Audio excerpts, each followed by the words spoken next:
அப்போ கடவுளுக்கு உன் வாழ்க்கையை நீ அர்ப்பணிச்சாதான், கடவுளுக்கு முழு உள்ளத்தோட ஆவியானவருக்கு நீ செவிசாய்த்தா தான் உன் குடும்பத்தில் அற்புதம் நடக்கும். தேவ பிள்ளைய, நீ நினைக்கிற நான் ஒரு பெரிய பாஸ்டர், நான் ஒரு பெரிய பாஸ்டர் அம்மா, நான் பெரிய ஆராதனை வீரன், நான் இப்படி, நான் அப்படி, நான் தசம்பாங்க கொடுக்குறேன், நான் காணி கொடுக்குறேன், இப்படியா நடக்குது அப்படியா நடக்குதுன்னா உன்னை இன்னும் கடவுளுக்கு முழுமானதோட நீ ஒப்பு கொடுக்குற.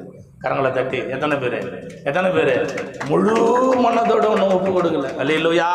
ஒரு நாள் தலையை காட்டுற, ஒரு நாள் வாழை காட்டுற, ஒரு நாள் இங்க வர, ஒரு நாள் அங்க போற, ஒன்ன நிலையில்லாத ஆளா இருந்ததுன்னு கடவுளை குற்றப்படுத்துற. அல்லேலூயா. இந்த முழு உள்ளத்தோட கடவுளுக்கு பிரதர்சனம் செய். மரியாதை அம்மா சொல்றாங்க, நான் ஆண்டவருக்கு அடிமை. யாரா?